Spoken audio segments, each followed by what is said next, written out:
Hello friends, welcome back to my channel. ನಾವಿವತ್ತು ನೋಡ್ತಾ ಇದ್ವಿ ದ್ವಿತೀಯ BA ಅವರ ಇಂಗ್ಲೀಷ್ ಲ್ಯಾಂಗ್ವೇಜ್ನಲ್ಲಿ ಬರುವಂತಹ ಒಂದು ನಾಟಕ ಜೂಲಿಯಸ್ ಸೀಸರ್ ಅನ್ನುವಂಥದ್ದು. ಈ ನಾಟಕದ ಕುರಿತಾಗಿ ನಾವೀಗಾಗಲೇ ಹಿಂದಿನ ವಿಡಿಯೋದಲ್ಲಿ ನಾಟಕದ ಸಾರಾಂಶ ಹಾಗೆಯೇ ಕೆಲವೊಂದಷ್ಟು ಪ್ರಶ್ನೆಗೆ ಉತ್ತರಗಳನ್ನು ಸಹ ನೋಡಿದ್ವಿ. ಈಗ ಮುಂದುವರೆದು 9ನೆಯ ಪ್ರಶ್ನೆ, discuss Shakespeare's presentation of the Rome mob in Julius Caesar ಅನ್ನುವಂಥ ಒಂದು ಪ್ರಶ್ನೆಯನ್ನು ಕೇಳಿದ್ದಾರೆ. ಇದು ಸಹ ಹಳೆಯ ಪ್ರಶ್ನೆ ಪತ್ರಿಕೆಯಲ್ಲಿ ಕೇಳಿದಂತಹ ಪ್ರಶ್ನೆ ಆಗಿರುತ್ತೆ. ನಾನಿಲ್ಲಿ ಕೊಡುವಂತಹ ಎಲ್ಲ ಪ್ರಶ್ನೆಗಳು ಸಹ ಹಳೆಯ ಪ್ರಶ್ನೆ ಪತ್ರಿಕೆಯಿಂದಲೇ ತೆಗೆದುಕೊಂಡಿರುವಂತಹದ್ದು. ಇದಕ್ಕೆ ಉತ್ತರವನ್ನು ನೋಡೋದಾದರೆ, in Shakespeare's play Julius Caesar the common people of Rome often called the mob. ಇಲ್ಲಿ ಶೇಕ್ಸ್ಪಿಯರ್ ಅವರು ಮಾಬ್ ಅಂತ ಹೇಳಿ ಯಾರನ್ನು ಕರೆದಿದ್ದಾರೆ ಅಂತಂದರೆ, ರೋಮ್ನಲ್ಲಿ ವಾಸವಾಗಿದ್ದಂತಹ ಸಾಮಾನ್ಯ ಜನರು ಅಥವಾ ಜನರ ಗುಂಪು ಏನಿತ್ತು ಅದನ್ನು ಮಾಬ್ ಅಂತ ಹೇಳಿ ಕರೆದಿದ್ದಾರೆ. Mob are shown as a powerful but very unstable group.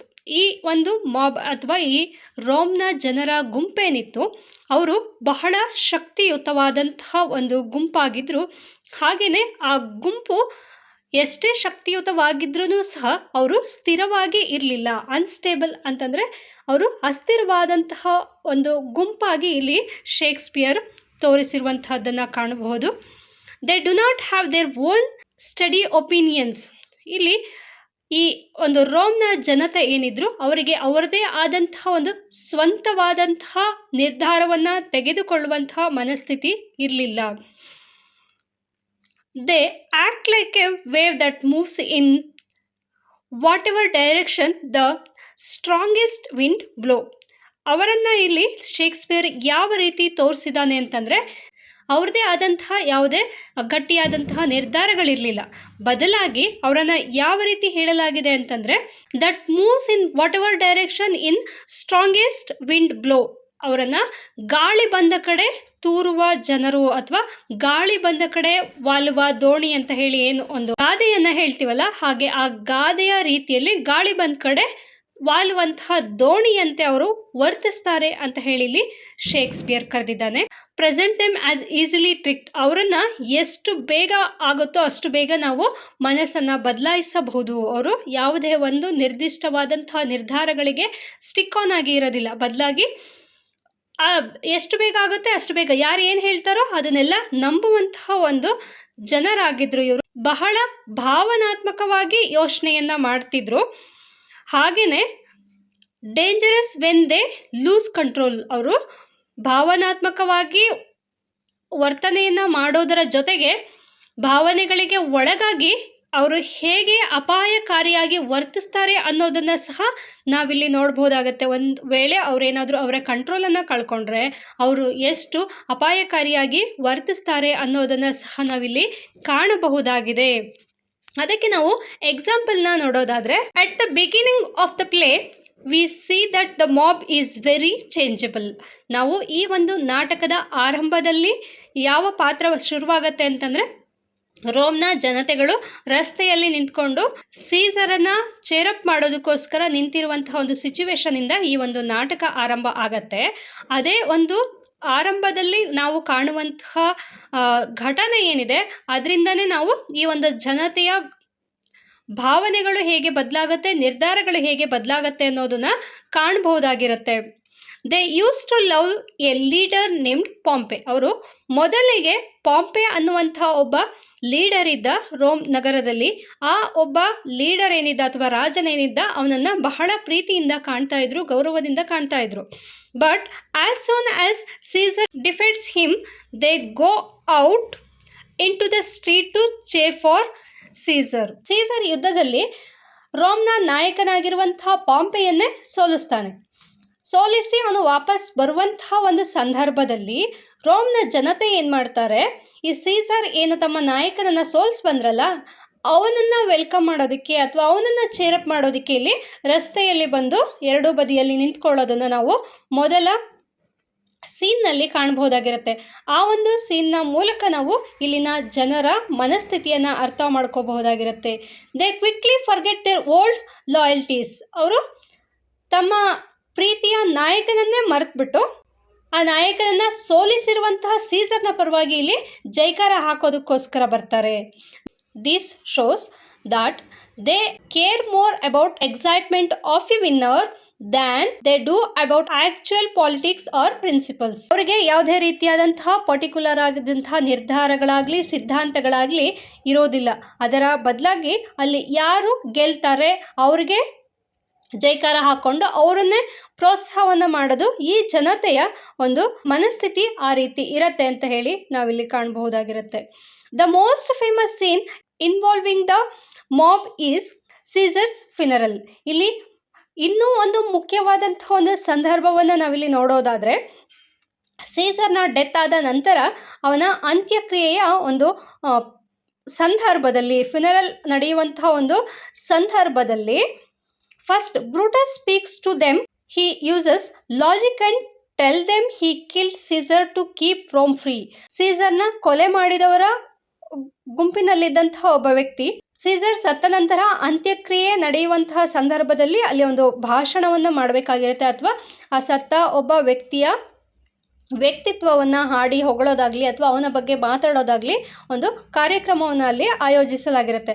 ಅಂಥ ಒಂದು ಸಂದರ್ಭದಲ್ಲಿ ಬ್ರೂಟಸ್ ಅನ್ನುವಂಥವನು ಬಂದು ಜನರ ಕುರಿತು ಮಾತಾಡ್ತಾನೆ. ಅವನು ಮಾತಾಡುವಾಗ he uses logic and tell them he killed Caesar. ಅವನಾಗೆ ಹೇಳ್ಕೊತಾನೆ, ನಾನು ಸೀಸರನ್ನು ಕೊಲೆ ಮಾಡಿದ್ದೀನಿ, ಅದಕ್ಕೆ ಕಾರಣವನ್ನು ಸಹ ಅವನಿಲ್ಲಿ ತರ್ಕಬದ್ಧವಾಗಿ ಮಂಡನೆಯನ್ನು ಮಾಡ್ತಾನೆ. ಸೀಸರ್ ಒಬ್ಬ ಅಹಂಕಾರಿಯಾಗಿದ್ದ. ಅವನು ಒಂದು ವೇಳೆ ಈ ರೋಮ್ನ ರಾಜನಾಗಿದ್ದರೆ ಅಥವಾ ಲೀಡರ್ ಆಗಿದ್ದಿದ್ರೆ ಸಾಮಾನ್ಯ ಜನತೆಗಳಿಗೆ ಬಹಳ ಕಷ್ಟ ಆಗ್ತಿತ್ತು. ಅದೇ ಕಾರಣದಿಂದ ನಾನು ಸೀಸರನ್ನು ಕೊಂದೆ. ಸೀಸರ್ ಅವನು ರೋಮ್ನ ಜನತೆಯನ್ನು ಫ್ರೀಯಾಗಿ ಇಟ್ಕೊಳ್ತಿರ್ಲಿಲ್ಲ, ಇಲ್ಲಿ ಸಾರ್ವಭೌಮತ್ವವನ್ನು ಸಾಧಿಸ್ತಾ ಇದ್ದ. ಆ ಒಂದು ಕಾರಣದಿಂದ ನಾನು ಸೀಸರ್ನ ಕೊಲೆ ಮಾಡಬೇಕಾಯಿತು ಅಂತ ಹೇಳಿ ಅವನು ಆ ರೋಮ್ನ ಜನತೆ ಅಥವಾ ಕ್ರೌಡ್ನ ಕುರಿತು ಭಾಷಣವನ್ನು ಮಾಡ್ತಾನೆ. ಅಂತಹ ಸಂದರ್ಭದಲ್ಲಿ the crowd believes him immediately and even wants to make Brutus the new leader. ಈ ರೀತಿ ಬ್ರೂಟಸ್ ತಾನು ಕೊಲೆ ಮಾಡಿದ್ದನ್ನು ಒಪ್ಕೊಂಡು ಯಾವ ಒಂದು ಕಾರಣಕ್ಕಾಗಿ ತಾನು ಕೊಲೆಯನ್ನು ಮಾಡಿದೆ ಅನ್ನೋದನ್ನು ಹೇಳಿದಾಗ ಅಲ್ಲಿದ್ದಂಥ ಜನತೆಯೆಲ್ಲ ಅದನ್ನು ನಂಬುತ್ತಾರೆ. ಹೌದು, ನೀನು ಮಾಡಿದ್ದು ಸರಿ ಇದೆ ಅಂತ ಹೇಳಿ ಒಪ್ಕೊಳ್ಳೋದಲ್ಲದೆ ಜೊತೆಗೆ ಆ ಬ್ರೂಟಸನ್ನೇ ನಮ್ಮ ಮುಂದಿನ ನಾಯಕ ಆಗಬೇಕು ಅಂತ ಹೇಳಿ ಘೋಷಣೆಗಳನ್ನು ಕೂಗೋದಕ್ಕೆ ಶುರು ಮಾಡ್ತಾರೆ. ಇದಾಗಿ ಕೆಲವೇ ನಿಮಿಷಗಳ ನಂತರ a few minutes later Mark Antony speaks. Brutus ಮಾತಾಡಿ ಹೋದ ನಂತರ ನೆಕ್ಸ್ಟ್ ಬರುವವರು ಯಾರು? ಮಾರ್ಕ್ ಆಂಟೋನಿ ಮಾತಾಡೋದಕ್ಕೆ ಬರ್ತಾನೆ. ಅಂಥ ಒಂದು ಸಂದರ್ಭದಲ್ಲಿ ಹಿ ಡಸಂಟ್ ಯೂಸ್ ಲಾಜಿಕ್. ಅವನು ಯಾವುದೇ ರೀತಿಯಾದಂಥ ಲಾಜಿಕ್ಗಳನ್ನು ಅಥವಾ ತರ್ಕಬದ್ಧವಾದಂಥ ಯಾವುದೇ ಮಾತುಗಳನ್ನು ಆಡೋದಿಲ್ಲ. ಬದಲಾಗಿ ಹಿ uses emotions and show them ceases bloody clothes and his will. ಜನರನ್ನು ಕುರಿತಾಗಿ ಯಾವುದೇ ರೀತಿಯ ತರ್ಕಬದ್ಧವಾಗಿ ಮಾತಾಡದೆ ಡೈರೆಕ್ಟಾಗಿ ಅವನು ವಿಚಾರವನ್ನು ಜನರಿಗೆ ಅರ್ಥ ಮಾಡಿಸೋದಕ್ಕೆ ಪ್ರಯತ್ನ ಪಡ್ತಾನೆ. ಅದಕ್ಕೆ ಅವನೇನು ಮಾಡ್ತಾನೆ, ಜನರಿಗೆ ಕೊಲೆ ಮಾಡಿದಂತಹ ಸಂದರ್ಭದಲ್ಲಿ ಧರಿಸಿದಂತಹ ಬಟ್ಟೆಯನ್ನು ಜನರಿಗೆ ತೋರಿಸ್ತಾನೆ. ಜನರಿಗೆ ತೋರಿಸಿ, ನೋಡಿ ಇದರಲ್ಲಿ ಯಾವ ರೀತಿ ಹೋಲುಗಳಾಗಿದೆ, ಅವನನ್ನು ಎಷ್ಟು ಕೆಟ್ಟದಾಗಿ ಚುಚ್ಚಿ ಕೊಲೆಯನ್ನು ಮಾಡಲಾಗಿದೆ ಅಂತ ಹೇಳಿ ತೋರಿಸೋದರ ಜೊತೆಗೆ ಅವನು ಇನ್ನೂ ಒಂದು ವಿಚಾರವನ್ನು ಹೇಳ್ತಾನೆ. ಸೀಸರು ನಿಮಗೆ ಯಾರಿಗೂ ಕೂಡ ಯಾವುದೇ ರೀತಿ ಸಮಸ್ಯೆಯನ್ನು ಮಾಡ್ತಿರ್ಲಿಲ್ಲ. ಅವರು ನಿಮಗೋಸ್ಕರ ಒಂದು ವಿಲ್ಲನ್ನು ಬರೆದಿಟ್ಟಿದ್ದಾರೆ, ಈ ಒಂದು ರೋಮ್ನ ಜನತೆಗೋಸ್ಕರನೇ ವಿಲ್ಲನ್ನು ಮಾಡಿಟ್ಟಿದ್ದಾರೆ ಅಂತ ಹೇಳಿ ಹೇಳ್ತಾನೆ. ಜನತೆ ಅಥವಾ ಕ್ರೌಡ್ ಏನಲ್ಲಿ ಸೇರಿತ್ತಲ್ವ, very quickly the mob flips.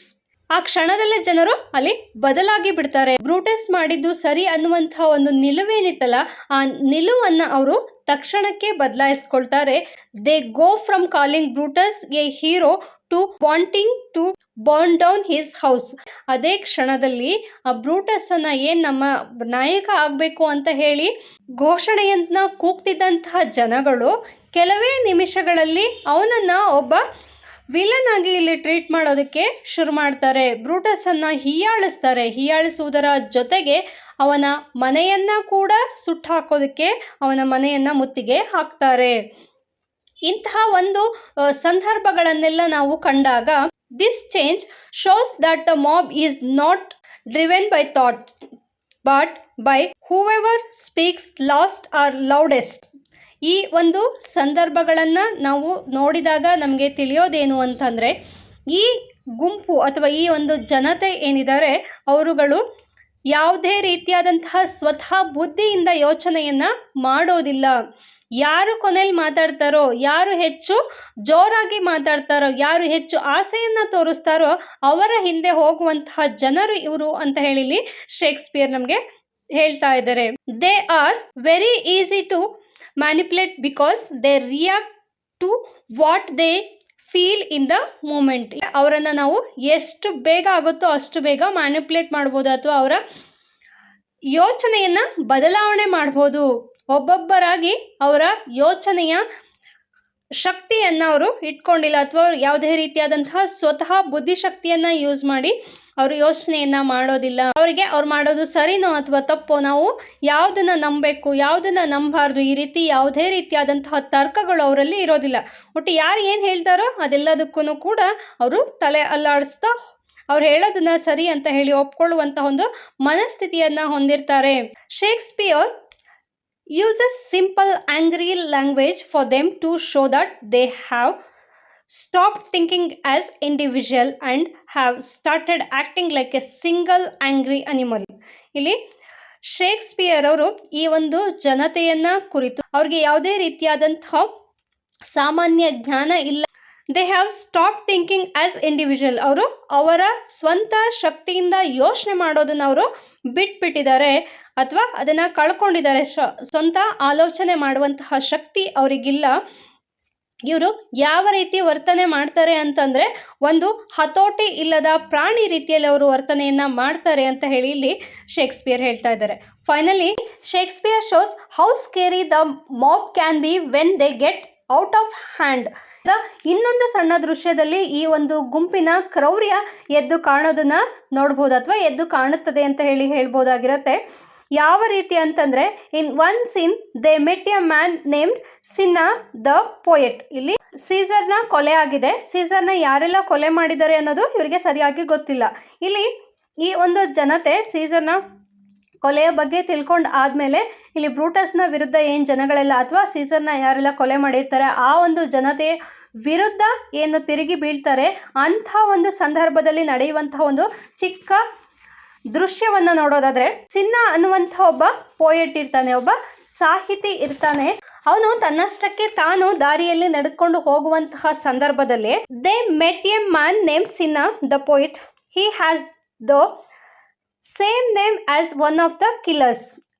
ಆ ಒಬ್ಬ ಪೋಯೆಟ್ ಏನಿರ್ತಾನೆ ಅವನ ಹೆಸರು ಸಿನ್ನಾ ಆಗಿರುತ್ತೆ. ಅದೇ ರೀತಿ ಇಲ್ಲಿ ಸೀಸರ್ನ ಕೊಲೆ ಮಾಡಿದವರ ಗುಂಪಿನಲ್ಲಿದ್ದಂಥ ಒಬ್ಬ ವ್ಯಕ್ತಿ ಹೆಸರು ಕೂಡ ಸಿನ್ನಾ ಆಗಿರುತ್ತೆ. ಆ ಒಂದು ಕಾರಣಕ್ಕೆ but he is actually innocent. ಇಲ್ಲಿ ಸಿನ್ನಾ ಅನ್ನುವಂಥ ಒಬ್ಬ ವ್ಯಕ್ತಿಯನ್ನು ಏನು ಈ ಜನತೆ ಮೀಟ್ ಮಾಡ್ತಾರೆ, ಅವನು ಅವನು ಇನ್ನೋಸೆಂಟ್ ಆಗಿರ್ತಾನೆ. ಅವನು ಯಾವುದೇ ರೀತಿಯಾದಂಥ ಕೊಲೆಯಲ್ಲಿ ಭಾಗವನ್ನು ವಹಿಸಿರೋದಿಲ್ಲ. ಅವನ ಹೆಸರು ಕೇವಲ ಸಿನ್ನಾ ಆಗಿರುತ್ತೆ. ಆ ಒಂದು ಕಾರಣಕ್ಕೋಸ್ಕರ even after he tells them he is just a poet, the mob kills him anyway just because they are in a killing mood. ಅವ್ರಿಗೇನಾಗಿತ್ತು, ಇಲ್ಲಿ ಸಿನ್ನಾ ಅನ್ನುವಂಥ ಒಂದು ಹೆಸರಲ್ಲೇ ಸಾಕು, ಅವನು ಯಾರಾಗಿದ್ದಾನೋ ಅವನು ಕೊಲೆಗಾರ ಹೌದು ಅಲ್ವೋ ಅನ್ನೋದು ಅವರಿಗೆ ಮುಖ್ಯ ಆಗಿರಲಿಲ್ಲ. ಒಟ್ಟಿನಲ್ಲಿ ಅವರಿಗೆ ಈಗೇನು ಬೇಕು, ಕೊಲೆ ಮಾಡಬೇಕು ಅನ್ನುವಂಥ ಒಂದು ಮೂಡಲ್ಲಿದ್ದಾರೆ. ಯಾರೆಲ್ಲ ಸೀಸರ್ನ ಕೊಲೆ ಮಾಡಿದ್ರೋ ಅವರನ್ನು ಸಹ ನಾವು ಅದೇ ರೀತಿ ಕೊಲೆ ಮಾಡಬೇಕು ಅನ್ನೋದು ಅವರ ತಲೆಯಲ್ಲಿ ಬಂದ್ಬಿಟ್ಟಿದೆ. ಹಾಗಾಗಿ ಇಲ್ಲಿ ಸಿನ್ನಾ ಅನ್ನುವಂಥ ಒಬ್ಬ ಸಾಮಾನ್ಯ ವ್ಯಕ್ತಿ, ಅವನೊಬ್ಬ ಸಾಹಿತ್ಯ ಅಥವಾ ಕವಿ ಆಗಿರ್ತಾನೆ. ಆ ಒಬ್ಬ ಕವಿಯನ್ನು ಸಹ ಇವರು ಬಿಡದೆ ಕೊಲೆಯನ್ನು ಮಾಡೋದಕ್ಕೆ ಹೋಗ್ತಾರೆ. ಅವನು ಎಷ್ಟೇ ಕನ್ವಿನ್ಸ್ ಮಾಡಿದ್ರೂ ಕೂಡ ನಾನು ಕೊಲೆಗಾರ ಅಲ್ಲ ಅಂತ ಹೇಳಿ ಅವನು ಹೇಳ್ಕೊತಾನೆ, ನಾನೊಬ್ಬ ಕವಿ ಅಥವಾ ನಾನೊಬ್ಬ ಸಾಹಿತಿ, ನಾನು ಯಾವುದೇ ರೀತಿಯಾದಂಥ ಕೊಲೆಯನ್ನು ಮಾಡಿಲ್ಲ ಅಂತ ಹೇಳಿ ಅವನೆಷ್ಟೇ ಕಿರ್ಚಾಡಿದ್ರೂ ಕೂಡ ನಿನ್ನ ಹೆಸರು ಸಿನ್ನಾ ಅಂತ ಇದೆಯಲ್ಲ ಅಷ್ಟೇ ಸಾಕು ಅಂತ ಹೇಳಿ ಅವನನ್ನು ಕೂಡ ಅವರು ಕೊಲೆ ಮಾಡ್ತಾರೆ.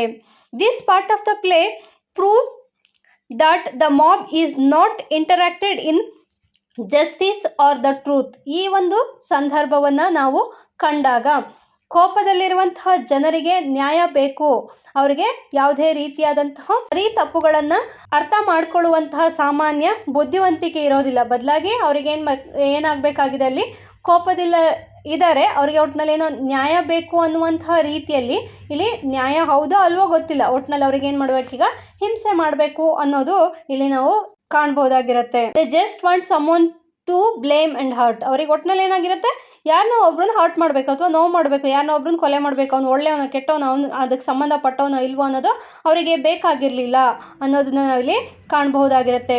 Through this Shakespeare suggest that while a common people have lot of power, ಈ ಒಂದು ಸಂದರ್ಭದ ಮೂಲಕ ಈ ಕಾಮನ್ ಜನತೆ ಅಥವಾ ಈ ರೋಮ್ನ ಮಾಬ್ ಅಂತ ಹೇಳಿ ಏನು ಕರೆಯಲಾಗಿದೆ, ಅವ್ರಿಗೇನಿದೆ ಲಾಟ್ ಆಫ್ ಪವರ್ ಇದೆ, but they are also very dangerous. ಅವರಿಗೆ ಏನೇ ಪವರ್ ಇದ್ರೂ ಸಹ, ಏನೇ ಶಕ್ತಿ ಇದ್ರೂ ಸಹ ಸ್ವಂತವಾಗಿ ಯೋಚನೆ ಮಾಡುವಂತಹ ಶಕ್ತಿ ಇಲ್ಲ. ಹಾಗಾಗಿ they are also very dangerous because they are so easy to lead in the wrong direction. ಇಂಥ ಮನಸ್ಥಿತಿ ಇರೋರು ಅಂದರೆ ಎಷ್ಟು ಈಸಿಯಾಗಿ ಮ್ಯಾನಿಪುಲೇಟ್ಗೆ ಒಳಗಾಗ್ತಾರೆ ಅಥವಾ ಸುಲಭವಾಗಿ ಮೋಸ ಹೋಗ್ತಾರೆ ಅಂತಹ ಜನಗಳಿರ್ತಾರಲ್ಲ, ಅವರು ಬಹಳ ಅಪಾಯಕಾರಿ ಅನ್ನೋದನ್ನ ಇಲ್ಲಿ ಶೇಕ್ಸ್ಪಿಯರ್ ಈ ಒಂದು ನಾಟಕದ ಮೂಲಕ ತಿಳಿಸ್ಕೊಟ್ಟಿದ್ದಾನೆ. ಇದಿಷ್ಟು ಈ ಒಂದು ಪ್ರಶ್ನೆಗೆ ಉತ್ತರ ಆಗಿರುತ್ತೆ. ನೆಕ್ಸ್ಟ್ ಇನ್ನೂ ಒಂದು ಪ್ರಶ್ನೆ, 10ನೆಯ ಪ್ರಶ್ನೆ. Delineate the character of Portia in Julius Caesar. ಈ ಪ್ರಶ್ನೆಯನ್ನು ಸಹ ಹಳೆಯ ಪ್ರಶ್ನೆ ಪತ್ರಿಕೆಯಿಂದನೇ ತೆಗೆದುಕೊಂಡಿರುವಂತಹದ್ದು. ಈ ಪ್ರಶ್ನೆಗೆ ಉತ್ತರವನ್ನು ನಾವು ನೋಡೋದಾದರೆ ಇಲ್ಲಿ ಪೋರ್ಷಿಯಾಳ ಬಗ್ಗೆ ನಾವು ನೋಡಬೇಕಾಗತ್ತೆ. ಪೋರ್ಷಿಯಾ ಯಾರು ಅಂತಂದರೆ ಬ್ರೂಟಸ್ನ ಹೆಂಡತಿಯಾಗಿರ್ತಾಳೆ. ಆಕೆಯ ಬಗ್ಗೆ ಸಹ ಪ್ರಶ್ನೆಯನ್ನು ಕೇಳಿದ್ರು ಹಳೆಯ ಪ್ರಶ್ನೆ ಪತ್ರಿಕೆಯಲ್ಲಿ. ಹಾಗಾಗಿ ಅದಕ್ಕೆ ಉತ್ತರವನ್ನು ನೋಡೋದಾದರೆ, in Shakespeare's play Julius Caesar Portia is wife of Brutus. ಈ ಒಂದು ನಾಟಕದಲ್ಲಿ, ಜೂಲಿಯಸ್ ಸೀಸರ್ ಅನ್ನುವಂತಹ ನಾಟಕದಲ್ಲಿ ಪೋರ್ಷಿಯಾ ಅನ್ನುವಂಥವಳು ಬ್ರೂಟಸ್ನ ವೈಫ್ ಅಥವಾ ಹೆಂಡತಿಯಾಗಿರ್ತಾಳೆ. She is shown as a very brave, intelligent and loyal women who deeply loves her husband. ಈ ಪೋರ್ಷಿಯಾಳ ಬಗ್ಗೆ ಹೇಳಬೇಕು ಅಂತಂದರೆ ಅವಳು ಒಬ್ಬ ಧೈರ್ಯವಂತ ಹೆಣ್ಣು ಮಗಳಾಗಿರ್ತಾಳೆ, ಜೊತೆಗೆ ಬುದ್ಧಿವಂತೆ ಆಗಿರ್ತಾಳೆ. ಹಾಗೆಯೇ ತನ್ನ ಗಂಡನನ್ನು ಬಹಳ ಪ್ರೀತಿಯಿಂದ ಕಾಣುವಂಥ ಒಬ್ಬ ಮಹಿಳೆಯಾಗಿ ಕಾಣಬಹುದಾಗಿರುತ್ತೆ. She is not just a typical house wife of that time. She wants to be a true partner to Brutus and share in his worries and secrets. ಈಕೆ ಕೇವಲ ಒಬ್ಬ ಟಿಪಿಕಲ್ ಹೆಂಡತಿಯಾಗಿ ಕಾಣಿಸ್ಕೊಳ್ಳೋದಿಲ್ಲ, ಬದಲಾಗಿ ಹೇಗೆ ಇರೋದಕ್ಕೆ ಬಯಸ್ತಾಳೆ ಅಂತಂದರೆ ಗಂಡನ ಕಷ್ಟ ಸುಖಗಳಲ್ಲಿ ತಾನೂ ಭಾಗಿಯಾಗಿರಬೇಕು ಅನ್ನೋದನ್ನ ಆಕೆ ಬಯಸ್ತಾಳೆ. Portia comes from a very famous and noble family. ಪೋರ್ಷಿಯಾಳ ಫ್ಯಾಮಿಲಿ ಬ್ಯಾಕ್ಗ್ರೌಂಡ್ ಹೇಗಿತ್ತು ಅನ್ನೋದಾದರೆ, Portia comes from very famous and noble family. Her father was a great man named Cato. ಇಲ್ಲಿ ಪೋರ್ಷಿಯಾ ಅನ್ನುವಂಥವಳು ಬಹಳ ಗೌರವಾನ್ವಿತ ಕುಟುಂಬದಿಂದ ಬಂದಿರುವಂಥವಳು. ಅವಳ ತಂದೆ ಕೇಟೋ ಅನ್ನುವಂಥ ಒಬ್ಬ ಶ್ರೇಷ್ಠ ವ್ಯಕ್ತಿಯಾಗಿರ್ತಾನೆ. And because of this she is very proud of her background. ಈ ಒಂದು ಕಾರಣದಿಂದಾಗಿ ಪೋರ್ಷಿಯಾಗೆ ತನ್ನ ಬಗ್ಗೆ ಬಹಳ ಹೆಮ್ಮೆ ಇರುತ್ತೆ. She believes she is stronger than most women. ನಾನು ಬೇರೆ ಮಹಿಳೆಯರ ರೀತಿಯಲ್ಲಿ ನಾನು ದುರ್ಬಲಳಲ್ಲ ಅನ್ನೋದನ್ನ ಆಕೆ ನಂಬಿರ್ತಾಳೆ. When she notice that Brutus is acting strange and keeping secrets from her, she conference him. Portia ತನ್ನ ಗಂಡ ನನ್ನಿಂದ ಏನೋ ಮುಚ್ಚಿಡ್ತಿದ್ದಾನೆ, ಅವನು ಏನೋ ಒಂದು ಸೀಕ್ರೆಟನ್ನು ಮೇಂಟೈನ್ ಮಾಡ್ತಿದ್ದಾನೆ ಅನ್ನೋದನ್ನ ನೋಟಿಸ್ ಮಾಡ್ತಾಳೆ. ಅವಳು ತನ್ನ ಗಂಡನನ್ನ ಕುರಿತು ಪ್ರಶ್ನೆ ಕೂಡ ಮಾಡ್ತಾಳೆ. ಯಾಕೆ ಅಂತಂದರೆ ಅವಳು ಸಾಮಾನ್ಯ ಮಹಿಳೆಯಂತೆ ಅಲ್ಲ, ತಾನೂ ಕೂಡ ಒಬ್ಬ ಪ್ರೌಡ್ ಬ್ರೇವ್ ವುಮೆನ್ ಅಂತ ಹೇಳಿ ನಂಬಿದಂತಹ ವುಮೆನ್ ಆಗಿದ್ಲು. ಹಾಗಾಗಿ ತನ್ನ ಗಂಡ ಏನೋ ಒಂದು ಸೀಕ್ರೆಟನ್ನು ಮೇಂಟೈನ್ ಮಾಡ್ತಿದ್ದಾನೆ ಅಂತ ಆಕೆಗೆ ಅನ್ನಿಸಿದಾಗ ಅದನ್ನು ಹೋಗಿ ಪ್ರಶ್ನೆಯನ್ನ ಸಹ ಮಾಡ್ತಾಳೆ. She argues that as his wife she has the right to know what is bothering him. ಅವಳು ತನ್ನ ಗಂಡನನ್ನ ಕುರಿತು ಕೇಳ್ತಾಳೆ, ನನಗೆ ನಿನ್ನಲ್ಲಿ ಏನೋ ಒಂದು ಸಮಸ್ಯೆ ಇದೆ ಅಥವಾ ನೀನೇನೋ ಒಂದು ಸೀಕ್ರೆಟನ್ನು ಮೇಂಟೈನ್ ಮಾಡ್ತಿದ್ಯಾ, ಹೆಂಡತಿಯಾಗಿ ನನಗೆ ಅದನ್ನು ಕೇಳುವಂತಹ ರೈಟ್ಸ್ ಇದೆ. ಗಂಡ ಹೆಂಡತಿ ನಡುವೆ ಯಾವುದೇ ರೀತಿಯಾದಂತಹ ಸೀಕ್ರೆಟ್ಸ್ ಇರಬಾರ್ದು, ನೀನು ಅದನ್ನು ನನ್ನ ಜೊತೆ ಶೇರ್ ಮಾಡ್ಕೊಳ್ಬೇಕು ಅಂತ ಹೇಳಿ ಆಕೆ ಹೇಳ್ತಾಳೆ. She says that a marriage is not just about eating and sleeping together but about sharing everything in life. ಆಕೆ ಮತ್ತೆ ಮುಂದುವರೆದು ಮದುವೆಯನ್ನು ಕುರಿತು ಏನು ಹೇಳ್ತಾಳೆ ಅಂತಂದರೆ, ಇಲ್ಲಿ ಗಂಡ ಹೆಂಡತಿ ಅಥವಾ ಮ್ಯಾರೇಜ್ ಅನ್ನುವಂಥದ್ದು ಕೇವಲ ಊಟ ಮತ್ತು ನಿದ್ರೆಗೆ ಮಾತ್ರ ಸೀಮಿತವಾಗಿಲ್ಲ. ಹೆಂಡತಿಯಾಗಿದ್ದವಳು ಗಂಡನಿಗೆ ಅಡುಗೆ ಮಾಡ್ಕೊಡ್ಬೇಕು, ಗಂಡನ ಸೇವೆ ಮಾಡಬೇಕು ಅನ್ನೋದು ಮಾತ್ರ ಅಲ್ಲ. ಇಲ್ಲಿ ಗಂಡ ಹೆಂಡತಿ ನಡುವೆ ಯಾವುದೇ ರೀತಿಯಾದಂತಹ ಸೀಕ್ರೆಟ್ಸ್ ಇರಬಾರ್ದು, ಅದನ್ನು ಎಲ್ಲದನ್ನೂ ಕೂಡ ಶೇರ್ ಮಾಡ್ಕೋಬೇಕು ಅಂತ ಹೇಳಿ ಗಂಡನ ಜೊತೆ ಅವಳು ವಾದವನ್ನು ಸಹ ಮಾಡ್ತಾಳೆ. To prove how strong and trustworthy she is, Portia does something very extreme. ನಾನು ಎಷ್ಟು ಧೈರ್ಯವಂತೆ ಅನ್ನೋದು, ಜೊತೆಗೆ ನನ್ನನ್ನು ನಂಬಬಹುದು, ನನ್ನಲ್ಲೂ ಕೂಡ ಸೀಕ್ರೆಟನ್ನು ಮೇಂಟೈನ್ ಮಾಡಿಕೊಳ್ಳುವಂತಹ ಶಕ್ತಿ ಇದೆ ಅಂತ ಹೇಳಿ ತೋರಿಸೋದಕ್ಕೋಸ್ಕರ ಆಕೆ she does something very extreme ಆಗಿರುವಂತಹ ಒಂದು ಕೆಲಸವನ್ನು ಸಹ ಮಾಡ್ತಾಳೆ. ಏನು ಮಾಡಿದ್ಲು ಆಕೆ ಅಂತಂದರೆ, she stabs herself in the thigh with a knife to show that she can bear physical pain without crying out. ಆಕೆ ತನ್ನ ಗಂಡನಿಗೆ ತನ್ನ ಶಕ್ತಿ ಏನು, ತಾನು ಎಷ್ಟು ಸ್ಟ್ರಾಂಗ್ ಅನ್ನೋದನ್ನು ತೋರಿಸೋದಕ್ಕೋಸ್ಕರ ತನ್ನ ತೊಡೆಗೆ ತಾನೇ ಚಾಕುವಿನಿಂದ ಇರಿದುಕೊಳ್ತಾಳೆ. ಇದು ನಾನು ಇಷ್ಟು ದೊಡ್ಡ ನೋವನ್ನು ಕೂಡ ಸಹಿಸ್ಕೊಳ್ಬಲ್ಲೆ ಅನ್ನೋದನ್ನು ತೋರಿಸೋದಕ್ಕೋಸ್ಕರ ಆಕೆ ಹಾಗೆ ಮಾಡ್ಕೋತಾಳೆ. She tells Brutus that if she can handle that kind of pain she can certainly keep his political secrets. ನಾನು ಇಂಥ ಒಂದು ದೊಡ್ಡ ನೋವನ್ನು ಕೂಡ ತಡೆದುಕೊಳ್ಳಬಲ್ಲೆ ಅಂತಂದರೆ ನಿನ್ನ ರಹಸ್ಯಗಳನ್ನು ಕಾಪಾಡ್ಕೊಳ್ಳೋದಕ್ಕೆ ನನ್ನ ಕೈಲಿ ಸಾಧ್ಯ ಆಗೋದಿಲ್ವಾ? ನಿನ್ನ ಸೀಕ್ರೆಟ್ಸ್ ಏನು, ನೀನು ಯಾಕೆ ಇಷ್ಟೊಂದು ಯೋಚನೆಯನ್ನು ಮಾಡ್ತಾ ಇದೆಯಾ, ಅದನ್ನು ನನ್ನ ಜೊತೆ ಶೇರ್ ಮಾಡ್ಕೊ, ನನ್ನ ಕೈಲಾದರೆ ನಿನಗೆ ಸಹಾಯವನ್ನು ಮಾಡ್ತೀನಿ, ಸಜೆಷನ್ ಮಾಡ್ತೀನಿ ಅನ್ನೋ ರೀತಿಯಲ್ಲಿ ಬ್ರೂಟಸನ್ನು ಕೇಳ್ತಾಳೆ. This act shows her incredible will power and her desire to be seen as Brutus equal. ಈ ಒಂದು ಆ್ಯಕ್ಟು ಆಕೆ ತನ್ನ ಗಂಡನನ್ನು ಕೇವಲ ಹೆಂಡತಿಯಾಗಿ ಪ್ರೀತಿಸುವುದಷ್ಟೇ ಅಲ್ಲ, ಒಬ್ಬ ಗೆಳೆಯನಂತೆ ಗೌರವಿಸ್ತಾಳೆ. ತನ್ನ ಗಂಡ ಮಾಡುವಂತಹ ಕೆಲಸಗಳಿಗೆ ಆಕೆ ಕೂಡ ಸಾಮಾನ್ಯವಾಗಿ ಗೌರವವನ್ನು ನೀಡ್ತಾಳೆ ಅನ್ನೋದನ್ನು ತೋರಿಸುತ್ತೆ. Brutus is deeply moved by this and realise how lucky he is to have such a noble wife. ಬ್ರೂಟಸ್ನಲ್ಲಿ ಆಕೆ ತನ್ನನ್ನು ಎಷ್ಟರ ಮಟ್ಟಿಗೆ ಪ್ರೀತಿಸಬಲ್ಲಳು ಅನ್ನೋದನ್ನು ಅರ್ಥ ಮಾಡ್ಕೊಳ್ಳೋದಕ್ಕೆ ಸಾಧ್ಯ ಆಗತ್ತೆ. ಜೊತೆಗೆ ಇಂತಹ ಒಬ್ಬ ಹೆಂಡತಿಯನ್ನು ಪಡೆಯೋದಕ್ಕೆ ನಾನು ಎಷ್ಟು ಲಕ್ಕಿ ಆಗಿದ್ದೆ ಅನ್ನೋದನ್ನು ಕೂಡ ಅವನು ಯೋಚನೆಯನ್ನು ಮಾಡ್ತಾನೆ. However as the play goes on we see the Portia's strength start to break down because of her love of Brutus. ಆದರೆ ನಾಟಕದ ಮುಂದಿನ ಭಾಗದಲ್ಲಿ ನಾವು ಮುಂದುವರೆದು ನೋಡೋದಾದರೆ ಪೋರ್ಷಿಯಾ ತುಂಬ ಮಾನಸಿಕ ಒತ್ತಡಕ್ಕೆ ಒಳಗಾಗ್ತಾಳೆ. When Brutus goes to kill Caesar, Portia stays at home and became extremely nervous. Brutus ಸೀಸರನ್ನು ಕೊಲ್ಲೋದಕ್ಕೆ ಹೋದಾಗ ಅವಳು ಮನೆಯಲ್ಲಿ ತುಂಬ ಆತಂಕವನ್ನು ಪಡೋದನ್ನು ಸಹ ನಾವು ನೋಡ್ಬೋದು. ಅವಳು ಎಷ್ಟೇ ಧೈರ್ಯವಂತೆಯಾಗಿದ್ರೂ ಸಹ ತನ್ನ ಗಂಡನ ಜೀವಕ್ಕೆ ಅಪಾಯ ಇದೆ ಅನ್ನೋದನ್ನು ತಿಳಿದಂತಹ ಸಂದರ್ಭದಲ್ಲಿ ಅವಳು ಒಳಗೊಳಗೆ ಬಹಳ ಕುಸಿದು ಹೋಗ್ತಾಳೆ. ಬೇರೆ ಸಾಮಾನ್ಯ ಮಹಿಳೆಯಂತೆ ನಾನಲ್ಲ ಅಂತ ಹೇಳಿ ತೋರಿಸಿದ್ರೂ ಸಹ when Brutus went to kill ಸೀಸರನ್ನು ಕೊಲೆ ಮಾಡೋದಕ್ಕೆ ಬ್ರೂಟಸ್ ಹೋದಂತಹ ಸಂದರ್ಭದಲ್ಲಿ ಪೋರ್ಷಿಯಾ ಮನೆಯಲ್ಲೇ ಇರ್ತಾಳೆ. ಆದ್ರೂ ಕೂಡ ಅವಳಿಗೆ ಬಹಳ ನರ್ವಸ್ ಆಗಿರುತ್ತೆ, ಬಹಳ ಹೆದರ್ಕೊಂಡಿರ್ತಾಳೆ. She jumps at every noise and finds it hard to keep her composure. ಆಕೆ ಮೆಂಟಲಿ ಕುಸ್ತೋಗಿರ್ತಾಳೆ ಅಂತಂದರೆ ಒಂದು ಚಿಕ್ಕ ಶಬ್ದ ಆದ್ರೂ ಕೂಡ, ಒಂದು ಸಣ್ಣ ಶಬ್ದಕ್ಕೂ ಕೂಡ ಆಕೆ ಹೆದರ್ತಾ ಇರ್ತಾಳೆ. ಇದು this shows that while she is mentally strong, her heart is vulnerable because she fears for her husband's life. ಈ ಒಂದು ಸಂದರ್ಭ ಆಕೆ ತನ್ನ ಗಂಡನ ಬಗ್ಗೆ ಇರುವಂತಹ ಒಂದು ಅತಿಯಾದಂತಹ ಪ್ರೀತಿಯನ್ನು ತೋರಿಸುತ್ತೆ. ಆಕೆ ಮೆಂಟಲಿ ಬಹಳ ಸ್ಟ್ರಾಂಗ್ ಆಗಿರ್ತಾಳೆ, ಬಟ್ ತನ್ನ ಗಂಡನ ಜೀವಕ್ಕೆ ಅಪಾಯ ಇದೆ ಅಂತ ತಿಳಿದಾಗ ಅವಳಿಗೆ ಗಂಡನ ಬಗ್ಗೆ ಇರುವಂತಹ ಅತಿಯಾದ ಪ್ರೀತಿ ಇಲ್ಲಿ ಆಕೆಯನ್ನು ಮೆಂಟಲಿ ಕುಸಿಯುವಂತೆ ಮಾಡುತ್ತೆ. In the end, Portia's story is tragedy.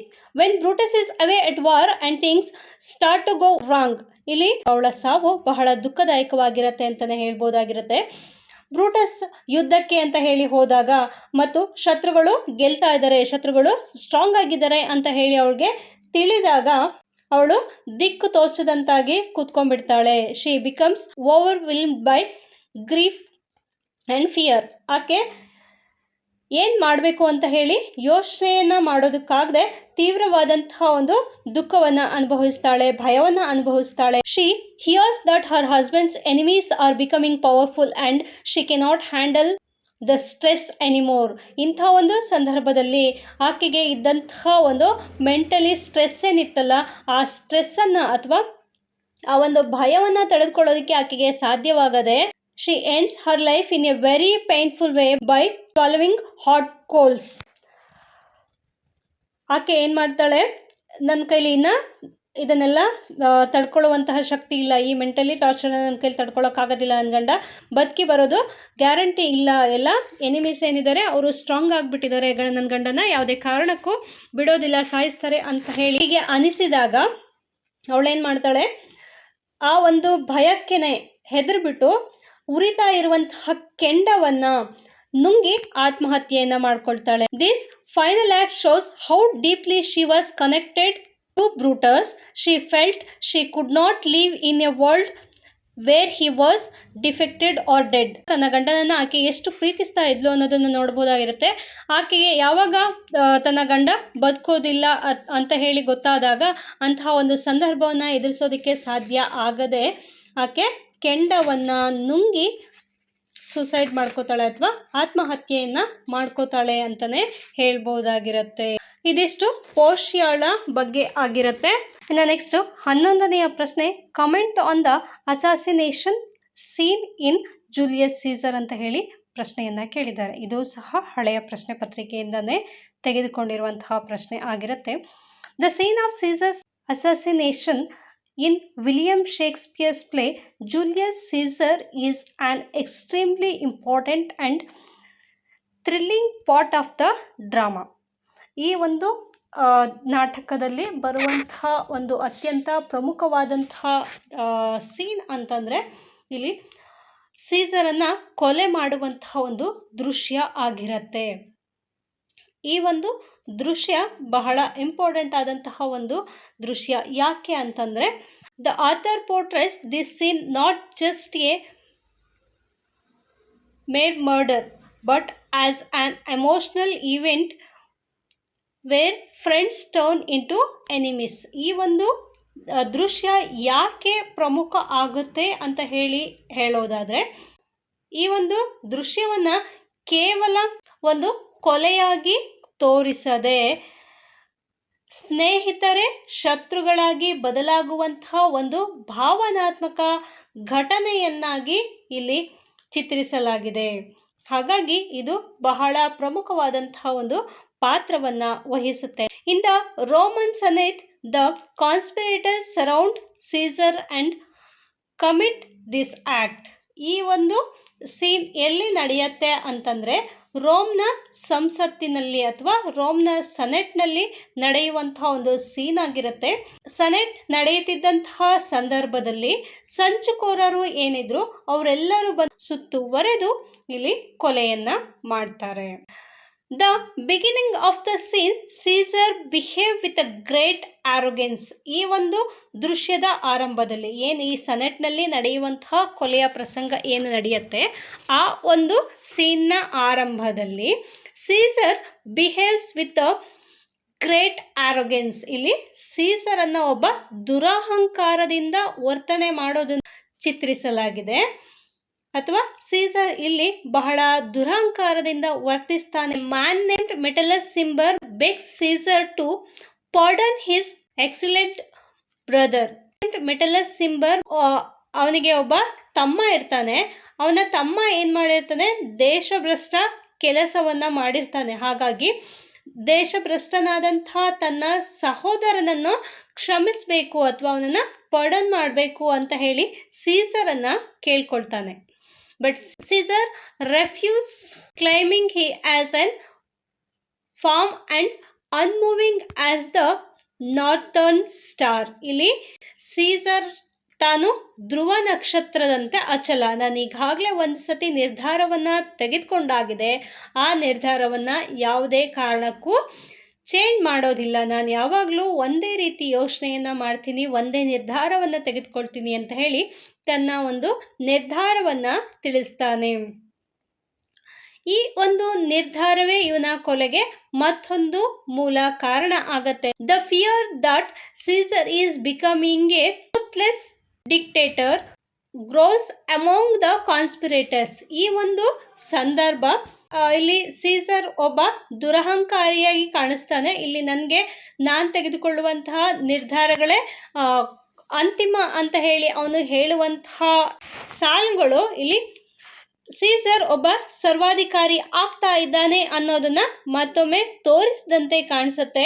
ಈ ಒಂದು ಸಂದರ್ಭವೇ ಕಾನ್ಸ್ಪಿರೇಟರ್ ಅಥವಾ ಕೊಲೆಗಾರರೇನಿದ್ರು ಅವರಲ್ಲಿ ಇಲ್ಲಿ ಸೀಸರ್ ಒಬ್ಬ ಸರ್ವಾಧಿಕಾರಿ ಆಗ್ತಾ ಇದ್ದಾನೆ ಅಂತ ಈಗಾಗಲೇ ಏನು ಸಿಚುವೇಶನ್ನ ಕ್ರಿಯೇಟ್ ಮಾಡಲಾಗಿತ್ತು, ಆ ಕ್ರಿಯೇಟ್ ಮಾಡಿರುವಂತಹ ಸಿಚುವೇಶನಿಗೂ ಇಲ್ಲಿ ಅವನ ವರ್ತನೆಗೂ ಕೂಡ ಒಂದಕ್ಕೊಂದು ಹೋಲಿಕೆ ಕಂಡಾಗ ಕಾನ್ಸ್ಪಿರೇಟರ್ ಅಥವಾ ಕೊಲೆಗಾರರಲ್ಲಿ ಇಲ್ಲಿ ಸೀಸರ್ ಒಬ್ಬ ಸರ್ವಾಧಿಕಾರಿ ಆಗ್ತಾ ಇದ್ದಾನೆ ಅಂತ ಹೇಳಿ ನಂಬಿಕೆ ಬರೋದಕ್ಕೆ ಕಾರಣ ಆಗತ್ತೆ. ಹಾಗಾಗಿ ಈ ಒಂದು ನಂಬಿಕೆ ಜನರಲ್ಲಿ ಅಥವಾ ಕೊಲೆಗಾರರಲ್ಲಿ ನಾವು ತೆಗೆದುಕೊಂಡಿರುವಂತಹ ನಿರ್ಧಾರ ಸರಿ ಅನ್ನುವಂತಹ ಒಂದು ಯೋಚನೆ ಬರೋದಕ್ಕೆ ಕಾರಣ ಆಗುತ್ತೆ. They believes that they are doing is the right thing for Rome.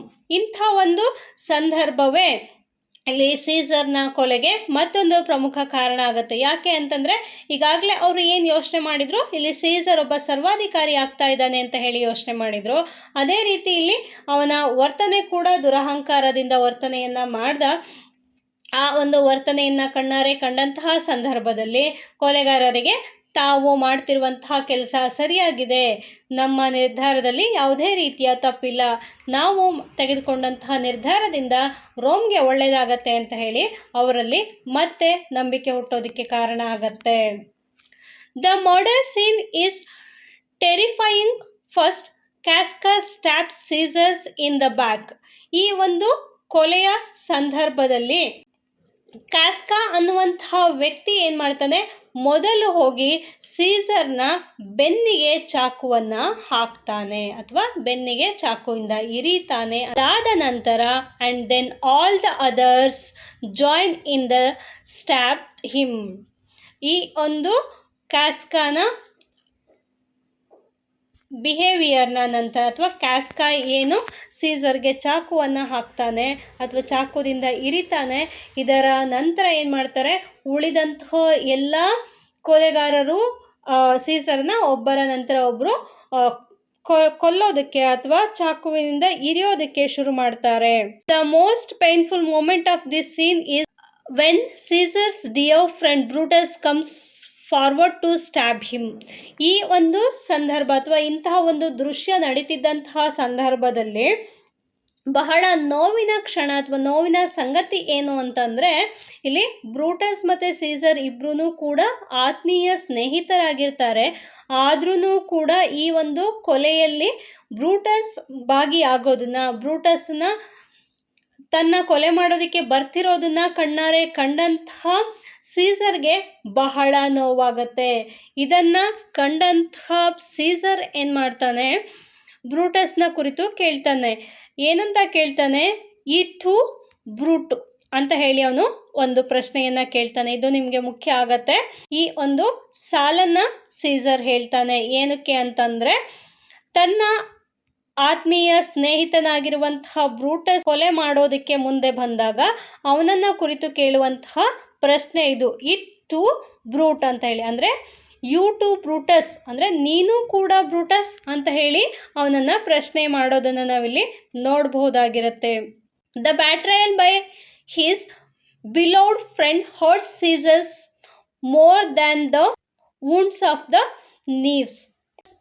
ಆತ್ಮೀಯ ಸ್ನೇಹಿತನಾದಂತಹ ಬ್ರೂಟಸ್ ಚಾಕುವನ್ನು ಹಾಕಿದ ಅಥವಾ ಕೊಲೆ ಮಾಡೋದಕ್ಕೆ ಬಂದಂತಹ ಸಂದರ್ಭವನ್ನು ಕಣ್ಣಾರೆ ಕಂಡಂತಹ ಸೀಸರ್ಗೆ ಉಳಿದವರೆಲ್ಲ ಚಾಕುವಿಂದ ಏನು ಚುಚ್ಚಿದ್ರಲ್ಲ ಆ ನೋವಿಗಿಂತಲೂ ಸಹ ಪ್ರೀತಿಯ ಗೆಳೆಯ ಮಾಡಿದಂತಹ ದ್ರೋಹ ಇದೆಯಲ್ಲ ಅದು ಸೀಸರನ್ನು ಹೆಚ್ಚು ಕುಗ್ಗಿಸೋದಕ್ಕೆ ಅಥವಾ ನೋವು ಮಾಡೋದಕ್ಕೆ ಸಾಧ್ಯ ಆಯಿತು. After Caesar's death chaos ಎನ್ಶೂಸಸ್.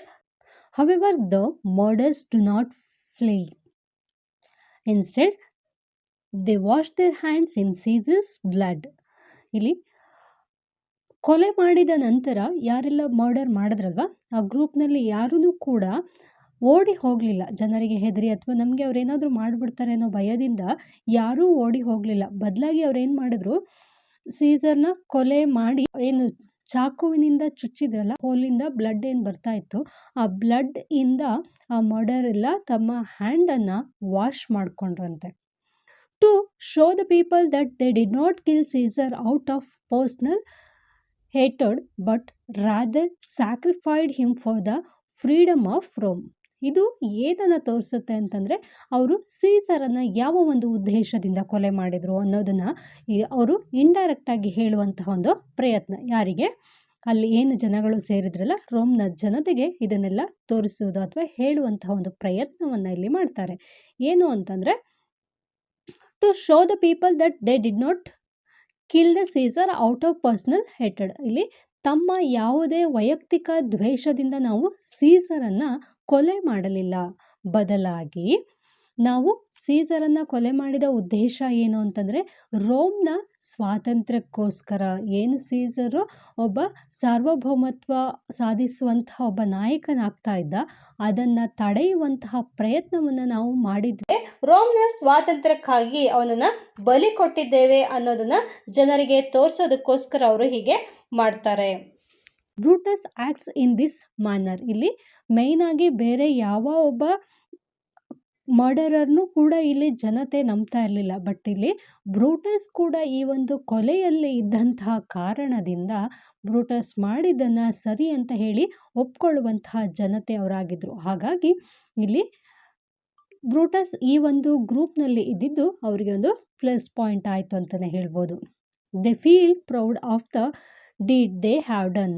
ಅವರು ಏನು ಕೆಲಸವನ್ನು ಮಾಡಿದ್ರಲ್ವ, ಒಂದು ಕೊಲೆ ಮಾಡುವಂತಹ ಒಂದು ಕೆಲಸ, ಇದಕ್ಕೆ ಅವ್ರಿಗೆ ಪ್ರೌಡ್ ಫೀಲ್ ಆಗ್ತಿತ್ತಂತೆ. ಅಂದರೆ ಹೆಮ್ಮೆ ಪಡುವಂತಹ ಒಂದು ಕೆಲಸವನ್ನು ಮಾಡಿದ್ದೀವಿ ನಾವು ಅನ್ನೋ ರೀತಿಯಲ್ಲಿ ಅವರು ವರ್ತನೆಯನ್ನು ಮಾಡ್ತಾ ಇದ್ರು. However the scene ends with sense of uncertainty. ಈ ಒಂದು ನಾಟಕದ ಕೊನೆಯಲ್ಲಿ ಯಾವ ರೀತಿ ಇದು ಎಂಡ್ ಆಗತ್ತೆ ಅಂದರೆ, ಇಲ್ಲಿ ಕೊಲೆ ಏನೋ ಮಾಡಿದ್ರು, ಅವ್ರಿಗೆ ಒಂದು ಕಾನ್ಫಿಡೆನ್ಸ್ ಇದೆ, ಜನ ನಮ್ಮನ್ನು ನಂಬ್ತಾರೆ ಅಂತ. ಯಾಕೆ ಅಂತಂದರೆ, ನಮ್ಮ ಗ್ರೂಪ್ನಲ್ಲಿ ಬ್ರೂಟಸ್ ಇದ್ದಾನೆ, ನಾವು ಮಾಡಿದ್ದು ಸರಿ ಅಂತ ಹೇಳಿ ಅವರು ಒಪ್ಕೊಳ್ತಾರೆ ಅನ್ನುವಂಥ ಒಂದು ಕನ್ಫರ್ಮೇಷನ್ ಇದ್ರೂ ಕೂಡ ಈ ನಾಟಕ ಯಾವ ರೀತಿಯ ತಿರುವನ್ನು ಪಡಿಬಹುದು ಅನ್ನುವಂಥ ಒಂದು ಕ್ಲಾರಿಟಿ ಅವರಿಗೆ ಇರಲಿಲ್ಲ.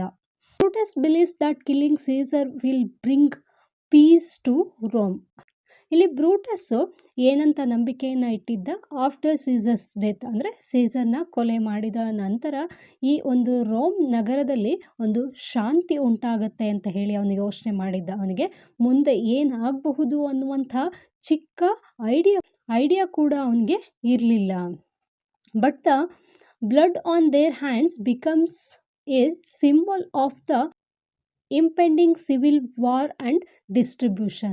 But the blood on their hands becomes a symbol of the impending civil war and destruction. But ಅವರ ಕೈಯಲ್ಲಿ ಇದ್ದಂತಹ ರಕ್ತವು ಯಾವ ಒಂದು ಸೂಚನೆ ಅಥವಾ ಸಂಕೇತವನ್ನು ನೀಡ್ತಾ ಇತ್ತು ಅಂತಂದರೆ, ಮುಂದೆ ಆಗುವಂತಹ ಒಂದು ವಾರ್ ಅಥವಾ ಅಂತರ್ಯುದ್ಧ ಅಥವಾ ವಿನಾಶವನ್ನು ಕುರಿತು ಹೇಳ್ತಾ ಇತ್ತು. ಬಟ್ ಅವರಿಗೆ ಅದರ ಅರ್ಥ ಆಗ ಆಗಿರಲಿಲ್ಲ. This scene teaches us that while it is easy to kill a leader. ಈ ಒಂದು ನಾಟಕದ ದೃಶ್ಯವು ನಮಗೆ ಏನನ್ನು ಹೇಳುತ್ತೆ ಅಂತಂದರೆ, ನಾವು ಯಾವುದೇ ಒಬ್ಬ ನಾಯಕನನ್ನು ಕೊಲೆ ಮಾಡೋದು ಅಷ್ಟು ಕಷ್ಟ ಅಲ್ಲ. ಅವನನ್ನು ಈಸಿಯಾಗಿ ಕೊಲೆ ಮಾಡಬಹುದು. But it is not as easy to kill the problems of nation. ಈ ಒಂದು ಸಮಾಜದಲ್ಲಿ ಇರುವಂತಹ ಸಮಸ್ಯೆಗಳನ್ನು ಕೊಲೆ ಮಾಡೋದು ಅಷ್ಟು ಈಸಿ ಅಲ್ಲ. ಯಾವುದೇ ಒಬ್ಬ ನಾಯಕನನ್ನು ಈಸಿಯಾಗಿ ಕೊಲೆ ಮಾಡ್ಬೋದು ಅಥವಾ ಅವನನ್ನು ಅಧಿಕಾರದಿಂದ ಇಳಿಸೋದಕ್ಕೆ ಕಷ್ಟಪಡುವಂತಹ ಅವಶ್ಯಕತೆ ಇಲ್ಲ. ಆದರೆ ನಮ್ಮ ಸಮಾಜದಲ್ಲಿ ಏನೆಲ್ಲ ಪ್ರಾಬ್ಲಮ್ಸ್ ಇದೆಯಲ್ಲ, ಆ ಒಂದು ಪ್ರಾಬ್ಲಮ್ಗಳನ್ನು ನಾವು ಸಾಲ್ವ್ ಮಾಡೋದು ಅಷ್ಟೊಂದು ಈಸಿ ಅಲ್ಲ ಅನ್ನುವಂತಹ ಒಂದು ಸಂದೇಶವನ್ನು ಈ ಒಂದು ನಾಟಕದ ದೃಶ್ಯವು ನಮಗೆ ನೀಡುತ್ತೆ. ಸೊ ಇದಿಷ್ಟು ಜೂಲಿಯಸ್ ಸೀಸರ್ ಅನ್ನುವಂತಹ ನಾಟಕದ ಕುರಿತಾದಂತಹ ಪ್ರಶ್ನೆಗೆ ಉತ್ತರ ಆಗಿರುತ್ತೆ. ನಾನು ಆಲ್ಮೋಸ್ಟ್ ಎಲ್ಲ ಪ್ರಶ್ನೆಗಳನ್ನು ಕವರ್ ಮಾಡುವಂತಹ ಪ್ರಯತ್ನವನ್ನು ಮಾಡಿದ್ದೀನಿ. ನಿಮಗೆ ಇನ್ನೂ ಯಾವುದಾದ್ರೂ ಪ್ರಶ್ನೆಗಳು ಉಳ್ಕೊಂಡಿತ್ತು ಅಥವಾ ನಿಮ್ಮಲ್ಲಿ ಯಾವುದಾದ್ರೂ ಪ್ರಶ್ನೆಗಳಿಗೆ ಉತ್ತರ ಸಿಕ್ಕಿಲ್ಲ ಅಂತ ಇದ್ದರೆ ದಯವಿಟ್ಟು ನನಗೆ ಟೆಲಿಗ್ರಾಮ್ ಗ್ರೂಪ್ನಲ್ಲಿ ಅಡ್ಮಿನ್ಗೆ ಅಥವಾ ಗ್ರೂಪ್ನಲ್ಲಿ ಕೂಡ ನೀವು ಆ ಒಂದು ಪ್ರಶ್ನೆಗಳನ್ನು ಶೇರ್ ಮಾಡಿದ್ರೆ ಅದಕ್ಕೆ ಉತ್ತರವನ್ನು ಕೊಡುವಂತಹ ಪ್ರಯತ್ನವನ್ನು ಮಾಡ್ತೀನಿ. ಸೊ ಇದಿಷ್ಟು ನಿಮಗೆ ಅರ್ಥ ಆಗಿದೆ ಅಂತ ಅಂದ್ಕೊಳ್ತೀನಿ. ಇದ್ರ ಬಗ್ಗೆ ಕುರಿತಾಗಿ ಏನಾದರೂ ಡೌಟ್ ಇದ್ದರೆ ಕೇಳ್ಬೋದು. ಹಾಗೆಯೇ ಈ ಒಂದು ಆನ್ಸರ್ನ PDF ಯಾರಿಗಾದರೂ ಬೇಕು ಅಂತಂದರೆ ದಯವಿಟ್ಟು ಯೂಟ್ಯೂಬ್ನಲ್ಲಿ ಮೆಂಬರ್ಶಿಪ್ಪನ್ನು ಜಾಯ್ನ್ ಆಗಬೇಕಾಗುತ್ತೆ. ಮೆಂಬರ್ಶಿಪ್ಪನ್ನು ಜಾಯ್ನ್ ಆಗಿ ಹಾಗೆಯೇ ನನ್ನ ಟೆಲಿಗ್ರಾಮ್ ಗ್ರೂಪ್ನ ಅಡ್ಮಿನ್ಗೆ ಅಂದರೆ ನನಗೆ ಅದರ ಒಂದು ಸ್ಕ್ರೀನ್ಶಾಟನ್ನು ಶೇರ್ ಮಾಡಿದ್ರೆ ನಿಮಗೆ ನೋಟ್ಸ್ನ PDF ಟೆಲಿಗ್ರಾಮಲ್ಲಿ ಶೇರ್ ಮಾಡಲಾಗುತ್ತೆ. ಯಾಕಂತಂದರೆ ಯೂಟ್ಯೂಬಲ್ಲಿ PDF ಶೇರ್ ಮಾಡೋದಕ್ಕೆ ಯಾವುದೇ ರೀತಿಯಾದಂತಹ ಅವಕಾಶಗಳಿಲ್ಲ. ಹಾಗಾಗಿ ನೀವು ಟೆಲಿಗ್ರಾಮ್ ಗ್ರೂಪ್ಗೆ ಜಾಯ್ನ್ ಆಗಬೇಕಾಗುತ್ತೆ. So thank you for watching. Keep watching. Take care. Bye.